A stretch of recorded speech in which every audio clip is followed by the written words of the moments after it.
लिखा गया, इसके पीछे एक बहुत बड़ी कथा है। एक बार गोस्वामी तुलसीदास जी महाराज एक गांव से गुजर रहे थे। अचानक एक रोती हुई महिला गोस्वामी तुलसीदास जी के चरणों में आके गिर पड़ी। कहने लगी, महाराज आशीर्वाद दे दो। तो गोस्वामी तुलसीदास जी ने कह दिया, जाओ सदा सुहागिन रहो।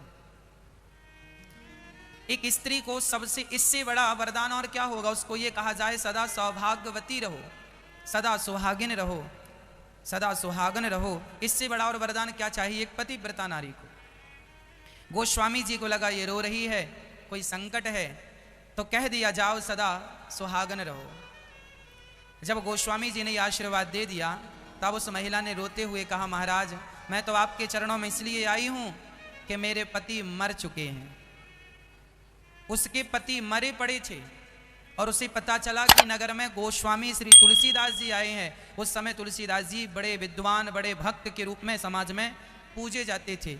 उस महिला को पता चला कि मेरे पति, उसके पति मर गए अचानक, और जब पति मरे उसे पता चला कि नगर में गोस्वामी श्री तुलसीदास जी आए हैं। चरणों में गिर पड़ी और अचानक तुलसीदास जी के मुख से निकल गया, सदा सुहागन रहो।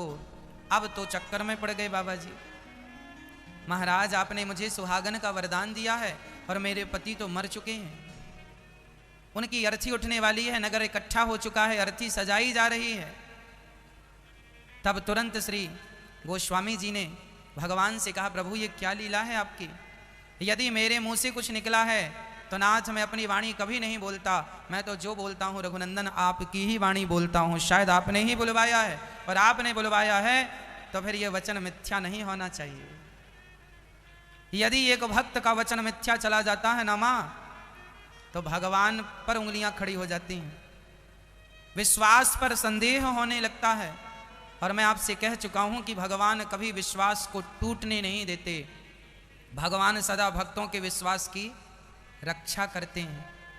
जब श्री गोस्वामी तुलसीदास जी ने बड़े भाव से वहां बैठकर, बेटी तू चिंता ना कर, अब राम जी कुछ करेंगे।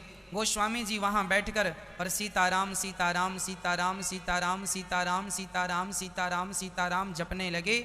और ऐसी श्रद्धा, ऐसी भावना से जपे, और भगवान उनके जपन से, भगवान उनकी भक्ति से ऐसे प्रसन्न हुए कि हमारे भक्त का वचन मिथ्या ना हो। उसका मरा हुआ पति उठकर बैठ गया। सबके देखते देखते यह बात हवा की तरह सारे संसार में फैल गई कि तुलसीदास जी बड़े चमत्कारी संत हैं।